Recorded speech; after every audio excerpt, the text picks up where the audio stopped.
오늘 하나님께서 주신 말씀은 요한복음 14장 1절에서 7절까지 말씀입니다. 요한복음 4장 1절에서 7절까지 말씀.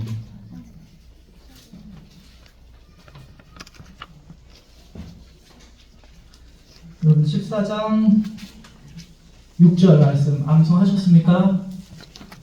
한 사람도 암송 안 했네요. 다 찾으신 줄 알고 제가 공독하도록 하겠습니다. 너희는 마음에 근심하지 말라. 하나님을 믿으니 또 나를 믿으라. 내 아버지 집에 거할 곳이 많도다. 그렇지 않으면 너희에게 일렀으리라. 내가 너희를 위하여 거처를 예비하러 가노니 가서 너희를 위하여 거처를 예비하면 내가 다시 와서 너희를 내게로 영접하여 나 있는 곳에 너희를 있게 하리라. 내가 어디로 가든지 그 길을 너희가 아느니라. 도마가 이르되 주여 주께서 어디로 가시는지 우리가 알지 못하거늘 그 길을 어찌 알겠사옵나이까. 예수께서 이르시되 내가 곧 길이요 진리요 생명이니 나로 말미암지 않고는 아버지께로 올 자가 없느니라. 너희가 나를 알았더라면 내 아버지도 알았으리로다. 이제부터 너희가 그를 알았고 또 보았느니라. 아멘. 거룩하신 아버지 하나님 은혜와 사랑을 감사합니다. 이 자리 가운데에 깨어지고 넘어지고 더러워진 우리의 심령들이 하나님 앞에 나아갑니다. 아버지 이 시간 온전히 우리를 들어서 주시옵소서. 이 시간 말씀을 들을 때에 우리의 마음이 하나님을 집중할 수 있게 도와주시고 주께 온전히 맡기는 우리 모든 원중의 심령들이 될 수 있도록 우리의 마음을 주관하여 주시옵소서. 우리 주 예수 그리스도의 이름으로 기도드립니다. 아멘. 할렐루야. 식사 맛있게 하셨습니까? 뭐 드셨다고 그랬죠? 전복밥. 아까 박수 열심히 쳐서 배 다 꺼지신 분도 있으십니까? 든든해요? 예, 속담에 천석구는 몇 가지 걱정? 1000가지 걱정. 만석구는 10,000가지 걱정이 있다라는 말이 있습니다. 이게 무슨 말일까요? 누구나 다 나름대로의 걱정과 근심이 있다는 것입니다. 저는 걱정과 근심이 있을까요? 없을까요? 있어요. 나름 10년차 목사인데 거의 있을까요? 없을까요? 그렇죠. 저도 걱정과 근심이 있습니다.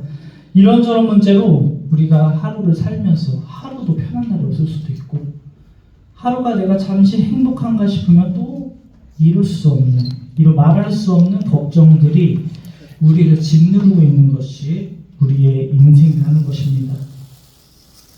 그 중에서 우리의 가장 큰 걱정거리가 언제 일어납니까? 내가 지금까지 믿고 의지하고 있던 것들이 무너질 때 우리는 큰 걱정을 하게 되는 것입니다. 예를 들면 내가 정신적인 기둥 역할을 해주신 부모님이 갑자기 돌아가셨다던가 내가 아주 안정적인 직장을 가지고 있었는데 그래서 늘 그것을 의지하고 믿고 소리쳤는데 어느 날 갑자기 내가 그 직장에서 회로 통지를 받았다든지 내가 내 사업에 모든 것을 걸었는데 사업이 어려워졌다든지 이제 내가 좀 살만해졌는데 말기 암 선고를 받았다든지 이런 때가 있는 것입니다.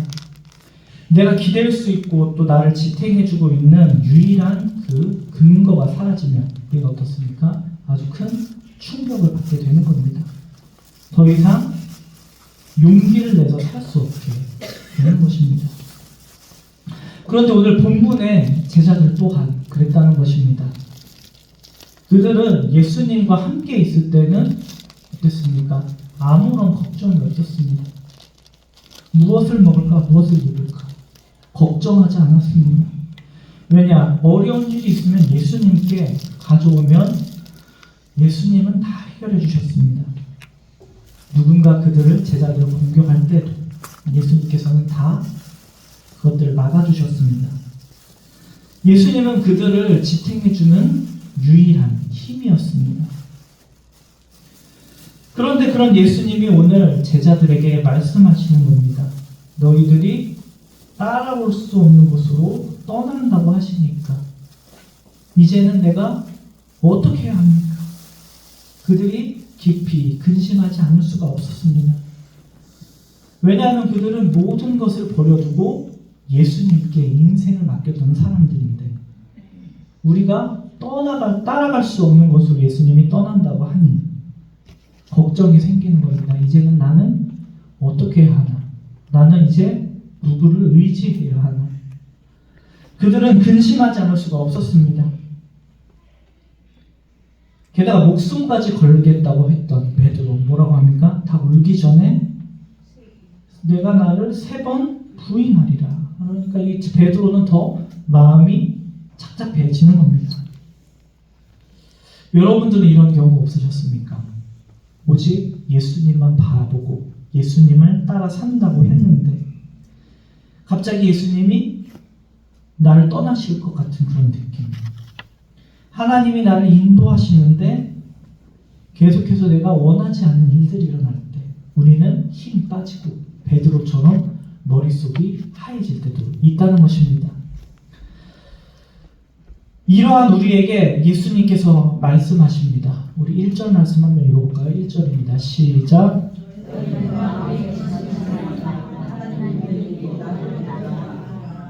아멘. 하나님께서 여러분에게 말씀하십니다. 너희는 마음에 뭐하지 말아라? 근심하지 말아라. 할렐루야. 하나님을 믿으니 또 나를 믿으라. 여기서 이 마음이라는 뜻은 2가지 뜻이 있습니다. 육체적인 생명의 중심의 자리. 뭐라고요? 육체적인 생명의 중심 자리. 근데 또 하나가 있습니다. 무엇일까요? 성경에서는 육체적인 생명의 중심 자리였으면 뭐가 있을까요? 마음의, 영의 생명의 중심 자리라는 뜻도 있다는 것입니다. 그리고 이 영적인 생명의 중심 자리, 이 마음에 하나님의 말씀으로 가득 채우는 것을 우리는 믿음이라고 부르는 것입니다. 그런데 제자들의 마음에 무엇이 가득 차 있습니까? 믿음이 가득 차야 하는데 근심으로 가득 차 있는 것입니다. 그들 제자들의 마음에 예수님의 말씀이 아니라 걱정과 근심으로 채워졌다는 것은 무엇을 의미하느냐? 우리의 믿음이 흔들린다는 것을 이야기하는 것입니다. 그래서 오늘 본문에 예수님은 너희 마음을 근심이 점령하지 못하도록, 할렐루야, 나를 믿는 믿음으로 가득 채워라. 아멘. 하나님을 믿는 것처럼 나를 믿어라 라고 예수님께서 말씀하고 계신 것입니다. 그러면 우리에게 근심이 언제 찾아옵니까? 보통 2가지 경우입니다. 첫 번째는 내가 앞에 있는 이 문제가 내 능력보다 큰 경우. 그리고 2번째는 오늘 본문에서 제자들이 그랬던 것처럼 앞에 있는 문제를 제자들이 문제에 대한 해석을 잘못했을 때, 이때 근심이 찾아오는 것입니다. 물론 우리가 앞에 놓여진 우리들의 문제, 내 능력을 벗어나는 문제들이 있습니다. 이럴 때는 우리가 할 수 없기 때문에 어떻게 합니까? 하나님께 기도하면 되는 것입니다. 그런데 2번째, 우리 하나님이 우리 앞에 놓여진 문제에 대한 하나님의 뜻을 우리가 잘못 해석하게 되면 우리는 싸우게 되고 분쟁하게 되고 심한 경우에는 아주 돌이킬 수 없는 경우까지 가게 되는 것입니다. 우리가 교회의 역사를 쭉 생각을 해보면 수많은 이단들이 생겨나고 또 교회가 동방, 서방으로 나뉘어지기도 하고, 왜 이런 문제가 있는 것입니까? 왜 이단이 생기고 교회가 분열하고 나뉘고? 이유는 한 가지입니다. 하나님의 온전한 뜻을 잘못 해석하기 때문에 자꾸 이렇게 분열이 되는 것입니다. 그래서 어떤 경우는 하나님을 잘못 이해했기 때문에 다른 사람을 박해하기도 하고, 어떤 경우는 다른 사람들로부터 이 해석의 문제 때문에 고난을 당하기도 하는 것입니다. 그리고 이러한 하나님의 뜻을 잘못 이해하는 경우는 물론 우리가 성경에도 많이 찾아볼 수가 있다는 것입니다. 심지어 성경은 뭐라고 말씀하시느냐? 하나님의 뜻과 사람의 뜻은 다르다라고까지 하나님께서 말씀하십니다. 우리가 알듯이 그 사무엘상 15장 제가 설교에도 말씀드렸던 것 같은데 궁금하신 분들은 어떻게 해야 합니까? 수요 예배 나오시기 바랍니다. 할렐루야. 자세히 얘기 안 해줄 거예요. 사울 왕이 대적했던 아말렉 왕 그리고 전쟁을 할 때 하나님께서 아말렉의 모든 것을 진멸하라 라고 분명히 말씀했는데 그것을 어떻게 했습니까? 순종하지 않았습니다. 그 말을 듣지 않고 양과 소의 가장 좋은 것을 남겨 하나님께 드려야지 라고 이렇게 사울이 죄를 범하는 것입니다. 하나님께서는 이것을 칭찬하기는커녕 어떻게 합니까? 크게 노하시고 사울의 영을 떠나가는 그런 결과가 있는 것입니다.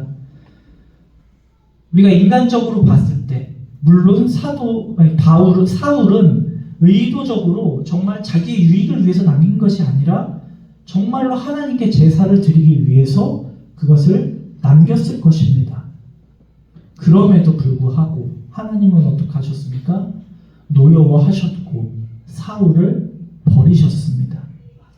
그 이유는 무엇입니까? 우리가 사울이 그때 하나님을 오해했기 때문에 하나님의 뜻을 잘못 이해했기 때문에 아니요, 내 뜻을 하나님의 뜻에 맞추려고 했기 때문에 그래서 사울은 좋은 짐승을 잡아 제사를 드리면 하나님이 기뻐하실 것이라고 생각을 했습니다. 그때 사울을 향해서 하나님이 뭐라고 말씀하십니까? 무엇이 제사보다 낫고 순종이 제사보다 낫고 듣는 것이 하나님의 말씀을 듣는 것이 숫 양의 기름보다 더 낫다. 아멘. 그리고 더 나아가서 하나님의 뜻을 거역하는 것은 점치는 죄와 같고 하나님께서는 이렇게 점치는 것을 굉장히 싫어하십니다. 심지어 우상에게 절하는 것과 같다라고 말씀하실 정도로 하나님은 하나님의 뜻을 지키기를 원하시고 하나님의 뜻을 거역하는 것을 싫어하신다는 것입니다. 사울만 오해하는 것이 아니라 사도 바울 또한 하나님을 오해하는 것은 마찬가지였습니다. 처음에 그는 무슨 일을 했습니까? 교회를 박해하고 그리스도를 믿는 사람들을 죽이는 것이 그는 하나님에 대한 충성이라고 생각했던 사람이었습니다. 그런데 그가 다메섹 도상에서 예수 그리스도를 만나고 나니 자기가 그렇게 박해했던 그 교회가 하나님의 아들 예수 그리스도의 교회라는 사실을 이제 깨닫게 된 것입니다. 하나님을 오해했던 것에서 이제는 하나님을 바로 알게 된 것입니다. 할렐루야. 이렇게 사울과 그리고 사도 바울이 우리에게 주는 교훈이 무엇입니까? 우리가 하나님의 뜻을 온전히 이해해야 한다는 것입니다. 우리가 하나님의 뜻을 완전히 이해하지 못하고 오해하며 오해로 인한 충성과 열심은 오히려 하나님을 대적하는 악한 일이 될 수도 있다는 사실입니다. 우리가 창세기에서 요한계시록까지 이 성경 한 권을 쭉 보면 우리를 향한 하나님의 일관된 가르침이 있습니다. 하나님은 이 세상을 창조하셨을 때 사람의 관계, 사람과 하나님의 관계는 피조물에 대한 통치를 이야기할 정도로 교제하는 그런 인격적인 관계였다는 것입니다. 즉 하나님이 인간을 창조하신 이유는 무엇입니까? 창조주와 피조물의 관계가 아니라 그를 훨씬 넘어선 가족과 같은 사랑의 인격적인 관계를 이루시기 위해서 하나님은 인간을 창조하셨던 것입니다. 그런데 그 관계가 깨어졌습니다. 무엇 때문이죠? 죄 때문에. 이런 하나님과 인간에 대한 관계가 다 깨진 것입니다. 그래서 성경에 의하면 아담의 범죄 이후로 하나님과 함께 살 수 없게 되자 어떻게 됩니까? 더욱더 타락하게 되는 것입니다. 그래서 노아의 방주 사건도 있었고, 그리고 그 이후 우리가 너무 잘 아는 아브라함이라는 사람도 보냈고, 그렇지만 하나님은 인간에게 그렇게 손을 내미셨지만 백성들은 평안하고 배가 부르면 어떻게 합니까? 하나님을 배신을 하는 겁니다. 다시 고난 중에 울부짖고 하나님이 불쌍히 여겨 다시 구원의 손길을 베풀어 주시고, 이것이 계속 반복되는 것입니다.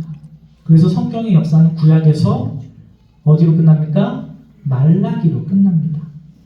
그리고 400년간 하나님께서 침묵하시고 이 중산기를 넘어서 이제 누구를 보내주셨습니까? 예수 그리스도를 우리에게 보내주셨습니다.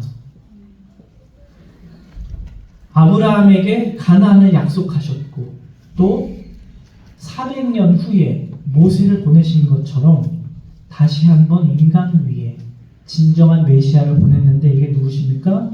바로 우리 예수 그리스도 십자가의 구원의 사건입니다. 하나님이 왜 이렇게까지 하셨을까? 그 이유는 하나님은 저와 여러분의 아버지시기 때문입니다. 할렐루야. 우리의 아버지시기 때문에 우리와 함께 하고 싶어 하시는 것입니다. 집나간 아들을 기다리는 부모의 심정으로. 우리가 탕자의 비유를 통해 잘 알고 있듯이 아무 조건 없이 용서하고 기다리는 아버지의 심정으로 끊임없이 사람들을 사랑하고 용서하고 함께 교제하기를 원하는 하나님의 마음이 바로 예수 그리스도의 십자가라는 것입니다. 세상의 모든 종교와 세상의 많은 사람들이 길을 찾으려고 합니다. 그렇죠? 불교의 창시자 누구입니까? 석가모니. 네? 뭐라고요? 누가 부처님이라고 했어요? 그래, 부처님 오신 날 아니라 뭡니까? 석가탄신일. 그날 몇 요일이죠? 수요일이죠. 수요일 날 뭐 해야 됩니까, 여러분? 수요일에 나오시기 바랍니다. 할렐루야.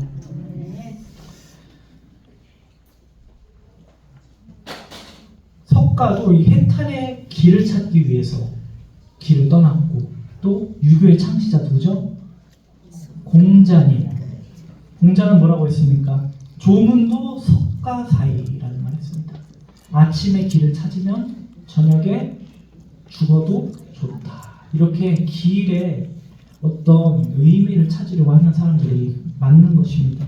종교, 철학, 학문 다 무엇을 찾는 것입니까? 어떤 길을 찾는 것이죠.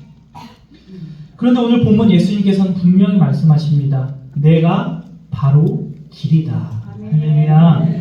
내가 곧 길이요 진리요 생명이니 나로 말미암지 않고는 아버지께로 올 자가 없느니라. 할렐루야. 이보다 더 명쾌한 답이 어디 있습니까? 그런데 세상 사람들은 아직도 길을 찾아 헤매고 있습니다. 지난 월 1일 무슨 일이 있었죠, 여러분들? 월 1일 새벽 월삭 기도회가 있었죠. 월삭 기도회 끝나고 우리 변지민 권사님이 뭐 했습니까? 사람들에게 설렁탕을 쐈어요. 그래서 그때는 저 앞에 설렁탕집이 왔는데 두 부류의 사람이 있었다고 그랬죠. 어떤 사람? 술 취한 사람과 성령에 취한 사람. 그래서 이 술에 취한 사람들 다 이렇게 얘기를 들어보면은 뭐 인생은 어떻고 길은 어떻고, 그들은 자신의 지식과 경험과 어떤 지혜를 믿고 길을 찾아 나서는 사람들일 수도 있습니다. 그런데 타락의 길에 빠져 인생을 소모하고 있는 사람들이라고 우리는 자신 있게 말할 수가 있습니다. 그런데 우리는, 저와 여러분은 얼마나 행복한 사람입니까? 할렐루야. 우리는 길을 찾았습니다. 우리는 그 길을 누리며 걸어가다가 다 어디로 갑니까? 하나님의 나라로 갈 사람들입니다. 할렐루야. 여러분 여권 챙기셨어요? 모두 챙기셨어요? 여권 없어도 됩니다. 하늘나라. 그렇죠? 이렇게 명백한 진리를 다 알고 있습니다. 여기 계신 분들 모두 아는데 이 진리를 깨닫고 사는 저와 여러분에게 무엇이 근심이 또 무엇이 걱정이겠습니까? 할렐루야. 지나온 삶을 되돌아보시기 바랍니다. 그 걱정이 오늘 저와 여러분을 이끌었고 가장 귀한 예배의 자리 가운데까지 이끌게 된 것입니다. 그럼에도 우리에게 근심이 있을 수도 있습니다. 이거는 정말 우리에게 근심입니다. 무엇입니까? 우리는 그 천국을 가야 되는데 가족을 두고 갈 수가 없습니다. 할렐루야. 우리가 사랑하는 가족과 함께 가지 못한다면 아무리 좋은들 그것이 천국이 될까? 이것은 몇몇 사람의 고민이 아닙니다. 성경의 모세에게도 고민이었고 사도 바울에게도 그렇고 그래서 우리는 모두 가족을 위해 기도를 해야 한다는 것입니다. 이 짧은 인생 세월이 진짜 빨라요, 여러분. 제가 벌써 40년을 살았어요. 너무 빨라요. 엊그저께 신학교 간 것 같은데 벌써 거의 10년차 목사가 됐습니다. 이 짧은 생 우리가 사랑하면서 살기에도 너무 바쁜 이 삶 속에서 서로 사랑하다 살기를 주님의 이름으로 축원합니다. 그렇게 사랑하다가 우리가 하나님의 나라에 가야 되지 않겠습니까? 그런데 안타까운 것은 무엇이냐? 예수를 믿고 우리가 하나님 안에서 행복해지는데 왜 매일 싸우고 괴로워하면서 믿지 않는 것입니까? 더 안타까운 것, 내가 예수를 믿는다고 얘기하면서도 매일 싸우고 매일 괴로워하는 우리의 모습일 겁니다. 우리가 예수를 믿는다라는 것은 원어로 보면 설득되어 맡긴다라는 뜻입니다. 할렐루야. 내 생각에는 이렇게 하면 손해보고 이렇게 하면 억울할 것 같지만 그래도 여러분들 말씀에 설득당해서 이 시간 앉아있고 하나님의 말씀에 저와 여러분의 삶을 맡기는 그것이 바로 믿음이라는 것입니다. 할렐루야. 그런데 우리가 무조건 믿으면 안 됩니다. 왜냐?